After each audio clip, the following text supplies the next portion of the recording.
All right, today we're doing something a little different. We're not here to find simple, clear-cut answers. Instead, we're going on an interpretive journey. We're diving into this really fascinating, kind of mysterious digital artifact known as Zach301.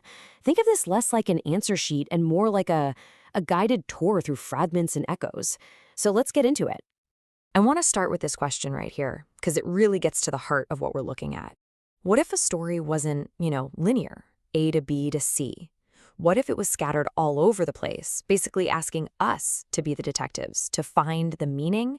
Well, that's the puzzle we're going to try and piece together today. And this is what we're working with. It's not a book, it's not some polished article, it's a collage. It's typewritten notes, little torn scraps of paper, phrases that just seem to hang in the air. It's got this raw, almost urgent feel to it, but at the same time, you're left with this deep sense of, what am I even looking at? It's pretty ambiguous. Okay, so how do we even start with something like this? Well, we have to approach it almost like digital archaeologists. We're sifting through all these scattered clues not to rebuild some perfect single story, but just to try and understand the world they came from. And that right there is the key. You gotta remember this. The goal isn't to force these pieces together into one tidy narrative. That's just not gonna work. Instead, we're just listening. We're listening for ideas that keep popping up, for themes that echo across different fragments, and just trying to get a feel for the emotional landscape they're painting. So this first collection of fragments we're going to look at, it really seems to be about the outside world. Specifically, it's giving us these little glimpses of life in a modern city. And as you start to look through these pieces, a really distinct personality begins to emerge. It's the voice of this sprawling urban place, a place that feels totally disjointed, kind of bureaucratic, and honestly, a lot of the time it feels completely indifferent to the people inside of it. Now, check this out, because this is where it gets really interesting. Look at the connection here. On the left, you've got this tiny, super personal moment of failure. At the counter official, I forgot your name. It's so small, but we've all been there, right? But then on the right, that small feeling gets way bigger. It expands into this frustration with traffic, with systems, with what the text calls cruel structures. It's like we're watching a thought grow from a minor annoyance into this huge critique of the whole system. And here, that feeling just gets turned up to 11. This fragment talks about the city taking its creep. It's such a great phrase. It makes the city feel like this active thing that's slowly, unsettlingly just creeping into your personal space, your peace of mind. It's this unease that just settles in over time. This quote, wow, this is a huge moment of realization. The author is suddenly connecting the dots between the impersonal world, the capitalized I, and all these invisible, cruel structures that kind of shape all our lives. It's a big shift from just living in the city to actually understanding it and, questioning it. Okay, so let's pivot a bit. We've been out in this big, impersonal city. Now the fragments pull us way, way inward, into a much more intimate, personal space. This next section is all about the body, about human connection, and just physical presence. And this, for me, is where this whole collection gets really powerful. Because for all the talk about alienation and these cold, concrete structures, you get these sudden flashes of intense, really personal connection. But then, just as quickly, they're followed by this deep, profound sense of loss. I mean, just read that. It is such a beautiful, specific, tender thing to notice about someone. It just grounds you immediately in a real, tangible human connection.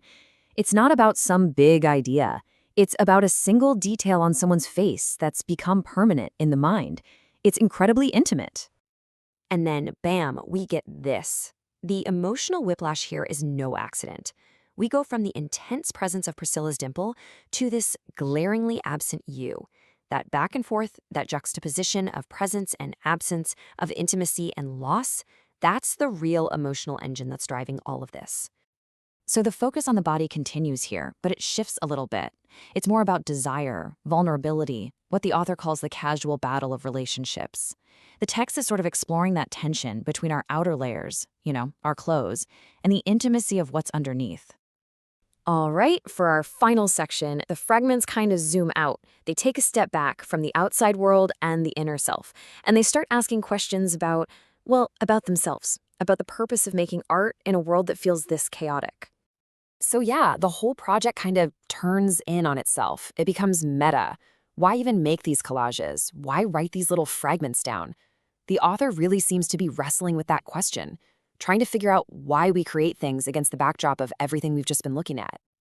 And then, right in the middle of all this ambiguity, we get this. This is one of the clearest moments in the entire collection. It's like a direct thesis statement, almost a manifesto. The author draws this clear line between our world of practical deprivation, starvation, disease, and a theoretical abundance that we can only dream of. And the role of art, the whole point of it, is to be the bridge. It's the tool we have to say, no, I have a preference for a different world. And this statement is really the climax of that whole idea. It reframes everything. The real fight, according to this text, isn't political or economic. It's the fight to keep our imaginations alive, because that's where any possibility for change even begins. It's an incredibly powerful thought. I love this fragment because it's the work thinking about how it was made. The author is obsessed with this idea of authenticity.